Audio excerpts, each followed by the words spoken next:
Mister P C George, ഇപ്പോൾ ഈ ശബരിമല സ്വർണ്ണ കവർച്ചയുമായി ബന്ധപ്പെട്ട് വരുന്ന ഒരു സുപ്രധാനമായ അപ്ഡേറ്റ് ഉണ്ട് ഹൈക്കോടതിയിൽ നിന്ന്. ഒരു രൂക്ഷമായ ഭാഷയിൽ ഹൈക്കോടതി ചോദിച്ചിരിക്കുകയാണ്, അവിടെ നടന്നത് രാജ്യാന്തര വിഗ്രഹ കടത്തിനുള്ള ശ്രമമാണോ എന്നുള്ളതാണ്. കാരണം ഈ സുഭാഷ് കപൂർ, ഈ രാജ്യാന്തര വിഗ്രഹ കടത്തുകാരനായ സുഭാഷ് കപൂറിന്റെ പല ഓപ്പറേഷനുകളും ആ ഓപ്പറേഷനുകൾക്ക് സമാനമായ പല നീക്കങ്ങളും ശബരിമലയിൽ നടന്നിട്ടുണ്ട്. അത്തരത്തിൽ സമാനമായ പല നീക്കങ്ങളും നടത്തിയത് ഈ ഉണ്ണികൃഷ്ണൻ പോറ്റി എന്ന വ്യക്തിയാണ്. അതുകൊണ്ട് തന്നെ ഹൈക്കോടതി പോലും ഒടുവിൽ ചോദിച്ചിരിക്കുകയാണ്, അവിടെ അയ്യപ്പനെ കടത്താനുള്ള ശ്രമം നടന്നിട്ടുണ്ടോ? അമൂല്യ വസ്തുക്കൾ, ശബരിമലയിലെ അമൂല്യ വസ്തുക്കളുടെ പകർപ്പ് ഇവർ ഉണ്ടാക്കിയിട്ടുണ്ട്. ഈ പകർപ്പ് രാജ്യാന്തര മാർക്കറ്റിൽ എത്തിയിട്ടുണ്ട് എന്ന സംശയം ഹൈക്കോടതി ഉന്നയിച്ചിരിക്കുകയാണ്. ശ്രീ പി സി ജോർജ്, താങ്കൾ എങ്ങനെയാണ് ഈ വിഷയത്തെ നോക്കിക്കാണുന്നത്? ഹൈക്കോടതി കാണുന്നതിൽ വളരെയേറെ സന്തോഷവും അഭിമാനം തോന്നുന്നു. നീതിപീഠത്തിന്റെ ആ ശക്തമായ ഇടപെടലാണ് ഇതിനകത്ത് കാണുന്നത്. ഞാൻ നേരത്തെ തന്നെ പറഞ്ഞൊരു കാര്യമാണ്, അയ്യപ്പ വിഗ്രഹത്തെ ഇളക്കിയെടുക്കാൻ ഇമാർ ശ്രമിച്ചിട്ടുണ്ടോ എന്ന് പരിശോധിക്കണമെന്ന അഭിപ്രായം ഞാൻ പറഞ്ഞ ആളാ. എന്താന്ന് ചോദിച്ചാൽ, ഇതൊരു അന്താരാഷ്ട്ര കൊള്ള സംഘത്തിന്റെ ഭാഗമാണ്. അന്താരാഷ്ട്ര കൊള്ള സംഘം എന്ന് പറയുമ്പോൾ എന്തും ചെയ്യാൻ മടിക്കാത്ത, വിശ്വാസമില്ലാത്ത, വിശ്വാസികളെ പുച്ഛിക്കുന്ന ഒരു വൃത്തികെട്ട കൊള്ള സംഘമാണ്. ആ കൊള്ള സംഘത്തിന്റെ ഒരു ഭാഗമായിട്ടല്ലേ പോറ്റി പ്രവർത്തിച്ചതെന്നുള്ളതാണ് എന്റെ സംശയം. ബഹുമാനപ്പെട്ട കോടതി എന്നത് പറഞ്ഞപ്പോൾ എനിക്ക് വലിയ സന്തോഷം തോന്നി. എന്റെ മനസ്സിൽ തോന്നുന്ന സംശയം തന്നെയാണ് ബഹുമാനപ്പെട്ട കോടതി പറഞ്ഞത്. അതായത് കേരളത്തിലെ ജനങ്ങളുടെ മനസ്സിലുള്ള സംശയങ്ങളെല്ലാം കോടതി എന്ന് പക്കപ്പെട്ട് നിരത്തിയിരിക്കുകയാണ്. തീർച്ചയായിട്ടും ബഹുമാനപ്പെട്ട ഹൈക്കോടതിയുടെ നിഗമനങ്ങളോട് വളരെ ആദരവുണ്ട്, ആ ജഡ്ജ്മെന്റിനോടും ആദരവുണ്ട്, കോടതിയോടുള്ള ആദരവ് പരസ്യത്തിന് പ്രകടിപ്പിക്കുകയാണ്.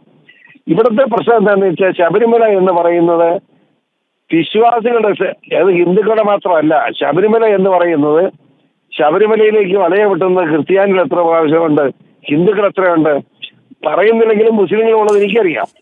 അപ്പോ അങ്ങനെയുള്ളൊരു മതസൗഹാർദ്ദം നിലനിൽക്കുന്ന ഒരു നാട്ടിലെ അയ്യപ്പ വിഗ്രഹം ഉൾപ്പെടെയുള്ള അമൂല്യ വസ്തുക്കൾ മുഴുവൻ കൊള്ളയടിക്കാനുള്ള ശ്രമമാണ് നടന്നിരിക്കുന്നത് എന്ന കാര്യത്തിൽ ഒരു സംശയമില്ല. ഇതൊക്കെ എന്തുകൊണ്ട് നടക്കുന്നു? ഈ ഗവൺമെന്റ് ഇത് കൂടുതൽ നടക്കും എന്ന എന്റെ അഭിപ്രായം. ഞാനിപ്പോ തെറ്റിദ്ധരിക്കുന്നത് പറയുമ്പോൾ രാഷ്ട്രീയം പറയല്ല. അതായത് ശബരിമലയുടെ പരിപാലനത്തിൽ കളയാൻ ആദ്യം ശ്രമിച്ചത് പിണറായി തന്നെയാണ്.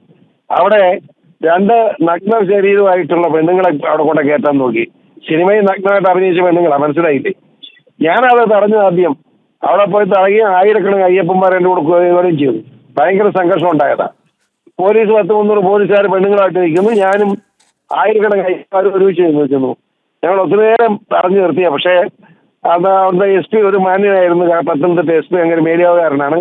അങ്ങനെ ഒരു കോംപ്രമൈസ് എന്ന നിലയിൽ അയ്യപ്പ വിഗ്രഹത്തിന് അത് ക്ഷേത്രത്തിന് ചുറ്റും വേലി കെട്ടിട്ട് പുറത്ത് കൊണ്ട് നിർത്തി. പിണറായിക്ക് ഒരു 10 മിനിറ്റ് വിളിച്ചുകൊണ്ടിരിക്കുകയല്ലേ മുഖ്യമന്ത്രി. ആ പെണ്ണുങ്ങളെ അവരുടെ പൊക്കി പിടിച്ച് കാണിച്ച് രക്ഷപ്പെട്ട പ്രശ്നം പരിഹരിച്ചു. ആ പോലീസ് ഓഫീസർമാരൊക്കെ നന്ദിയുണ്ട്. ഞാൻ പറഞ്ഞത്, ആ അയ്യപ്പ വിഗ്രഹത്തെ പാവനത തകർക്കാൻ ശ്രമിക്കുന്ന ഭരണാധികാരികൾ, അപ്പോൾ ആരെ പേടിക്കണം? പിന്നെ 10 കൊല്ലമായിട്ട് രാജ്യം പേടിക്കണോ? ആ പേടിക്കണം വേണ്ട ആവശ്യമില്ല എന്ന തോന്നൽ ഈ ഏപ്യന്മാർക്ക്, റൗഡികൾക്ക്, വൃത്തികെട്ടവന്മാർക്ക് ഉണ്ടായി എന്നതുകൊണ്ട് തന്നെയാണ് ഈ റൗഡിസം നടത്തിയിരിക്കുന്നത്. ഇത് അന്താരാഷ്ട്ര കൊള്ളസംഘമായിട്ട് ബന്ധമുണ്ടെന്നുള്ളത് ഒരു സംശയമില്ല.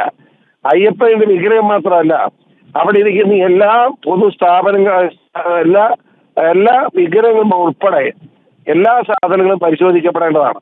അവിടെയൊക്കെ അയ്യപ്പ വിഗ്രഹം പോലെ തന്നെ വേറെ വിഗ്രഹം ഉണ്ടാക്കി അവിടെ കൊണ്ട് വെച്ചോന്ന് പോലും എനിക്ക് പേടിയുണ്ട്. പറയാൻ പറ്റുകയില്ല. അതും ചെയ്യാൻ മടിക്കാത്ത പോറ്റി എന്ന് പറഞ്ഞ ഒരു റാസ്കല. അവന്റെ കൂട്ടാളികൾ മുഴുവൻ അതേ സൈസാ. ഒന്ന് ആലോചിച്ച് അവിടെ എന്തെല്ലാം നടന്നിട്ടുണ്ടെന്ന് ആർക്കറിയാം? ഇവിടുത്തെ ദേവസ്വം ബോർഡ് അറിയാതാണ് ഇതൊക്കെ. ദേവസ്വം ബോർഡ് ആര് വിശ്വസിക്കാൻ കൊള്ളാം? ദേവസ്വം ബോർഡ് മെമ്പർമാർ വേണ്ടേ? അതൊക്കെയാണ് ഈ ദേവസ്വം ബോർഡ് മെമ്പർമാരെ ഉടനെ തന്നെ ചോദ്യം ചെയ്യണമെന്ന് എൻ്റെ അഭിപ്രായം. മുഴുവടത്തിനെ പിടിക്കും. ഇത് ഇന്ന് തന്നെ ആരും തുടങ്ങിയതല്ല. ഒരു 15 കൊല്ലം മുമ്പ് മുതലുള്ള എല്ലാ ശബരിമല ദേവസ്വം ബോർഡ് മെമ്പർമാരെയും പ്രസിഡന്റിനെയും ഒക്കെ ക്വസ്റ്റ്യൻ ചെയ്യേണ്ടിയിരിക്കുന്നു. അത് സമഗ്രമായ ഒരു അന്വേഷണം വേണം. കേരള പോലീസിന്റെ അന്വേഷണം, ഞാൻ കേരള പോലീസിനെ കുറ്റപ്പെടുത്തുന്നത് നല്ല പോലീസാണ്, പക്ഷേ പിണറായിയുടെ ഭരണത്തിൽ അവർക്ക് നീതി ചെയ്യാൻ കഴിയുമോ എന്നൊരു സംശയമുണ്ട്. CBI ഏൽപ്പിച്ചാൽ പോലും തെറ്റില്ല എന്ന അഭിപ്രായമാണ് ഈ കാര്യത്തിൽ എനിക്കുള്ളത്. ശ്രീ പി സി ജോർജ് അതോടൊപ്പം തന്നെ ചോദിക്കുകയാണ്, ഈ ഹൈക്കോടതിയുടെ സുപ്രധാനമായ നിരീക്ഷണത്തിൽ വരുന്ന ഹൈക്കോടതി കോട്ട് ചെയ്ത പേര് സുഭാഷ് കപൂർ, ഈ രാജ്യാന്തര വിഗ്രഹ കടത്തുകാരൻ, ഇയാളുടെ ഒരു രീതി എന്ന് പറയുന്നത് അവിടെയുള്ള ബന്ധപ്പെട്ടവരെയെല്ലാം സ്വാധീനിച്ച് അയാൾ നേരിട്ട് നടത്തുന്ന ഓപ്പറേഷനാണ്. ഒപ്പം തന്നെ ഡ്യൂപ്ലിക്കേറ്റ് വിഗ്രഹം അവിടെ വച്ച ശേഷം ഈ യഥാർത്ഥ വിഗ്രഹം കടത്തുന്നതാണ് ഇയാളുടെ ഒരു രീതി. ഈ ഒരു പേർക്ക് കോട്ട് ചെയ്യുമ്പോൾ ശരിക്കും പറഞ്ഞാൽ വലിയ ആശങ്ക തോന്നുന്നുണ്ട്. സത്യമായും അത് ആ കോടതി പറഞ്ഞ മുഴുവൻ ശരിയാന്ന് ഞാൻ പറഞ്ഞത്. അതായത് ഞാൻ ആദ്യം സംശയം ഉന്നയിച്ചതാ, അയ്യപ്പന്റെ വിഗ്രഹം പോലും പരിശോധിക്കപ്പെടേണ്ടതായിട്ടുണ്ട്. യാതൊരു സംശയം വേണ്ട. കാരണം ദേവസ്വം ബോർഡിന്റെ ഉത്തരവാദിത്തപ്പെട്ടവർക്ക് കൂടി നിന്നുകൊണ്ടാണ് ഈ ഉദ്യോഗസ്ഥന്മാരെല്ലാം ഒരു കൂട്ടം തന്നെ രാഷ്ട്രീയ ഉദ്യോഗസ്ഥന്മാരെല്ലാം കൂട്ടം ചെയ്ത വൃത്തികളാണ്. അപ്പൊ അതിനകത്ത് എന്തും നടക്കുമായിരുന്നു, ആര് ചോദിക്കാൻ, ആര് പറയാൻ? അവിടെ അവരുടെ കർഷക കിടക്കുകയല്ലേ, എന്ത് നടക്കാൻ സാഹചര്യം. അതിനകത്ത് പോലീസ് ഉണ്ടെങ്കിൽ ആ പോലീസിനെ സ്വാധീനിച്ചു കഴിഞ്ഞാൽ പിന്നെ പ്രശ്നം തോന്നില്ലേ. അതുകൊണ്ട് എന്ത് നടന്നു എന്ന് ഇഷ്ടംപോലും അതേപടി ഉണ്ടാക്കി വെച്ച് ഒറിജിനൽ വിഗ്രഹം കടത്തിയെന്ന് ആർക്കറിയാം. അത് മുഴുവൻ പരിശോധനാ വിധേയമാക്കണം.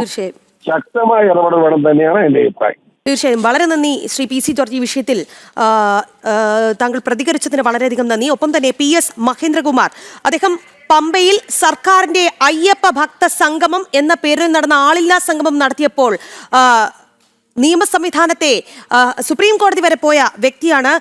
ശ്രീ PS മഹേന്ദ്രകുമാർ ചേരുകയാണ്. ശ്രീ PS മഹേന്ദ്രകുമാർ, ഹൈക്കോടതിയുടെ സുപ്രധാനമായ നിരീക്ഷണം താങ്കളുടെ ശ്രദ്ധയിൽപ്പെട്ടിട്ടുണ്ട് എന്ന് കരുതുന്നു. രാജ്യാന്തര വിഗ്രഹ കടത്തിനുള്ള ശ്രമമാണോ ശബരിമലയിൽ നടന്നിരിക്കുന്നത് എന്ന സംശയം ഹൈക്കോടതി തന്നെ ഉന്നയിച്ചിരിക്കുന്നു എന്നുള്ളതാണ്. രാജ്യാന്തര വിഗ്രഹ കടത്തുകാരനായ സുഭാഷ് കപൂറിന്റെ ഓപ്പറേഷനുകൾക്ക് സമാനമായ പല നീക്കങ്ങളും ശബരിമലയിൽ നടന്നിട്ടുണ്ട് എന്നുള്ള സുപ്രധാനമായ സംശയം പ്രകടിപ്പിച്ചിരിക്കുകയാണ് ഹൈക്കോടതി. എങ്ങനെ പ്രതികരിക്കുന്നു? നമസ്കാരം. ഇത് ആദ്യമായിട്ടല്ല ഈ വിഗ്രഹക്കടത്ത് അല്ലെങ്കിൽ ഇത്തരത്തിലുള്ള ക്ഷേത്രവുമായി ബന്ധപ്പെട്ട് ആന്റിക് മൂല്യങ്ങളുള്ള വസ്തുക്കളെ കടത്തുന്ന സംഭവങ്ങൾ അധികം വാർത്തയിൽ വന്നിട്ടില്ല എന്നുള്ളത് കൊണ്ട് പലരും അതിനെപ്പറ്റി അറിവുള്ളതല്ല. പക്ഷെ യഥാർത്ഥത്തിൽ ഇതിപ്പോ 98 UB ഗ്രൂപ്പ് സ്വർണം പൂശിയ സമയത്ത് തന്നെ അപ്പോഴേ ആ വിഷയം ഇപ്പോഴും ചർച്ചയിൽ വരുമ്പോൾ താഴെക്കൂടം, അതായത് ക്ഷേത്രത്തിന് മുകളിലുള്ള സ്തൂപികകൾ 3 ശബരിമലയിൽ നിന്നും അത് താഴേക്ക് കൊണ്ടുവന്ന് പമ്പയിൽ വെച്ച് മിനുക്കുപണി ചെയ്തതായിട്ട് റിപ്പോർട്ടുകളുണ്ട്. അപ്പൊ അത് പലപ്പോഴും ജനജീവി ഉൾപ്പെടെയുള്ളവര് മാധ്യമങ്ങളൊക്കെ അത് പറഞ്ഞതുമാണ്. അപ്പൊ ശരിക്കും ഈ ആന്റിക് മൂല്യങ്ങളുള്ള സാധനങ്ങൾ ക്ഷേത്രത്തിൽ നിന്ന് പുറത്തേക്ക് പോകരുത് എന്ന നിഷ്ഠയോടുകൂടി അത് കേവലം ഹൈക്കോടതിയോ അല്ലെങ്കിൽ ആധുനിക കാലത്തുള്ള നിയമ സംവിധാനങ്ങളല്ല ആദ്യം ഇത് നിഷ്കർഷിച്ചിട്ടുള്ളത്.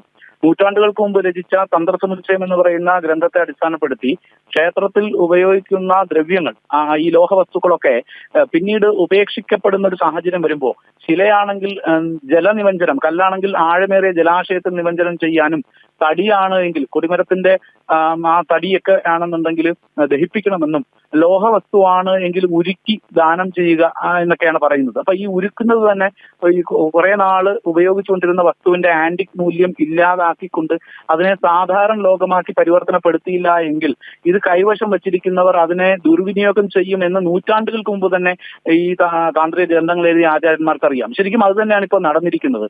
ശബരിമലയിലെ വാജിവാഹനത്തിന്റെ കാര്യമായാലും അത് തന്ത്രി ഏൽപ്പിച്ചു എന്നും പിന്നീട് അത് ഹൈദരാബാദ് വരെ പോയി പിന്നീട് അത് തിരിച്ചു വന്നു, ആ വാജിവാഹനം ഏറ്റുവാങ്ങണമെന്ന് തന്ത്രി പറഞ്ഞതായിട്ടും ഒക്കെ വാർത്തകൾ നമ്മൾ കണ്ടിട്ടുണ്ട്. ഈ റൈസ് പുള്ളർ അതുപോലെ തന്നെ ഈ ആട് തേക്ക് മാഞ്ചി ഇങ്ങനെ പല വിഷയങ്ങളുടെ പിന്നാലെ പോയ മലയാളികൾ